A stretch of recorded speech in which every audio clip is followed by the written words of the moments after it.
Evening டைமில் snacks சாப்பிட்ணுன்னு ரொம்ப டெம்டிங்காக இருக்கா, என்ன செய்யறதுன்னு தெரியலையா? அப்போ 10 நிமிஷம் இருந்தால் போதும் இந்த அவல் பாயசம் செஞ்சிடலாம். இந்த பாயசம் ஸ்கூல் விட்டு வரவங்க குழந்தைங்களுக்கும் நீங்கள் செஞ்சு கொடுக்கலாம். சூப்பராக இருக்கும். வாங்க எப்படி பண்ணுறதுன்னு பார்க்கலாம்.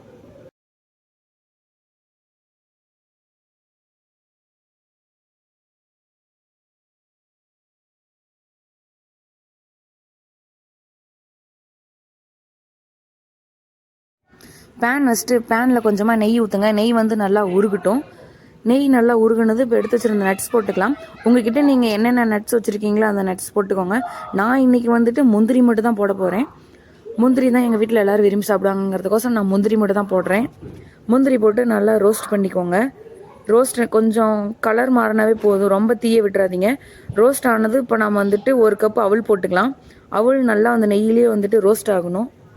அவல் வந்துட்டு கொஞ்சம் நல்லா பொரியணும். கோல்டன் கலர் ஆகிற வரைக்கும் நல்லா பொரியணும். கொஞ்சம் கொஞ்சமாக பெருசாகணும். அந்த வரையும் நல்லா வணக்கிக்கோங்க. ஒரு 2 நிமிஷம் நல்லா கைவிடாமல். அவல் வந்து பொரியறது உங்களுக்கே தெரியும். அது ரொம்ப நேரம் பொரிய விட வேண்டாம். அவல் வந்துட்டு இந்த கலரில் வந்துட்டு பொரிஞ்சா போதும். இங்கே பாருங்கள், இந்த கலர் கோல்டன் ப்ரௌன் கலரில் இருக்குது. இந்த பதத்துக்கு வந்து பொரிஞ்சா போதும். இப்போ நம்ம 1 கப் பால் வந்துட்டு அதில் ஊற்றிக்கலாம். பால் வந்துட்டு க்ரீமியாக இருந்தால் பாயசத்துக்கு நல்லாயிருக்கும். தண்ணி வந்து லைட்டாக கலந்துக்குவாங்க உங்களுக்கு வேணும்னா. நான் வந்துட்டு நீ தண்ணி கலக்கல, பாலில் க்ரீமியாக வேணும்னு சொல்லிட்டு நான் க்ரீமியாக நீ செய்கிறேன் பாயசத்தை.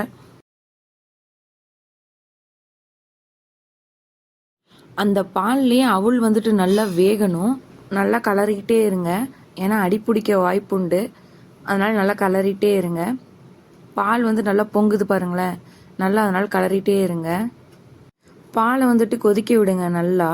பால் ஏன்னா கொதிக்க ஆரம்பித்தாதான் பால் சுண்ட ஆரம்பித்தாதான் பால் வந்துட்டு க்ரீமியாக வரும். அதனால் பாலை வந்துட்டு நல்லா கொதிக்க விடுங்க. பால் வந்துட்டு நல்லா கொதிச்சாதான் அவல் வந்து நல்லா வேக ஆரம்பிக்கும். அதனால் நீங்கள் நல்லா பால் கொதிக்க வச்சுட்டு நல்லா வேக விடுங்க அவளை. அவல் வந்து வெந்துருச்சானுங்கிறத கரண்டியில் வந்து எடுத்து செக் பண்ணுங்கள், ப்ரெஸ் பண்ணி பாருங்கள் அவல் வந்து வெந்துருச்சான்னு பார்த்துட்டு. இப்போ வந்துட்டு சுகர், ஏலக்காய் அது ரெண்டையும் நம்ம மிக்ஸி ஜாரில் பவுடர் பண்ணி எடுத்து வச்சுருந்த அந்த பவுடர் வந்துட்டு இப்போ நம்ம அந்த பாலில் போட்டு நல்லா மிக்ஸ் பண்ணுங்கள். எல்லா இடத்துலையும் படுற மாதிரி மிக்ஸ் பண்ணிவிட்டு நல்லா மிக்ஸ் பண்ணுங்கள். அந்த கட்டியே இல்லாத மாதிரி நல்லா மிக்ஸ் பண்ணணும். இல்லைன்னா கட்டி பிடிச்சிரும். கட்டி பிடிச்சிட்டா நல்லாவே இருக்காது. பாருங்களேன், பாலில் அந்த அவல் எல்லா இடத்துலையும் நல்லா மிக்ஸ் ஆகிற மாதிரி நல்லா மிக்ஸ் பண்ணிகிட்டே இருங்க.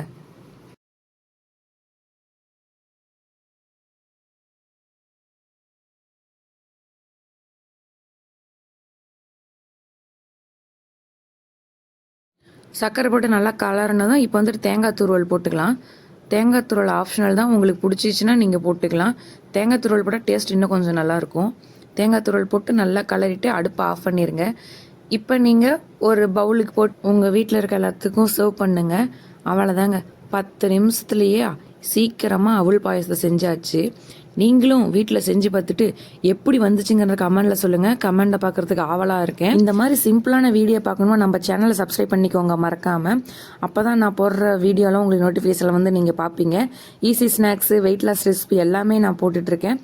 நீங்கள் சப்ஸ்கிரைப் பண்ணிக்கோங்க. உங்களுக்கு ஹெல்ப்ஃபுல்லாக இருந்துச்சுன்னா சப்ஸ்கிரைப் பண்ணிக்கோங்க. இந்த வீடியோ பிடிச்சிருந்துச்சுன்னா லைக் பண்ணுங்கள், ஷேர் பண்ணுங்கள், உங்கள் ஃப்ரெண்ட்ஸ் அண்ட் ஃபேமிலிக்கு ஷேர் பண்ணுங்கள். உங்கள் பொழுதுனிக்கு ஸ்நாக்ஸ் வேணும்னு கேட்டுட்டு இருக்க உங்கள் ஃப்ரெண்ட்ஸுக்கும் இந்த வீடியோ ஷேர் பண்ணிட்டு ஈஸியாக செஞ்சு கொடு அப்படின்னு சொல்லிட்டு இந்த வீடியோவை அனுப்பி விடுங்க. சரி, பாய். நெக்ஸ்ட் வீடியோவில் பார்க்கலாம்.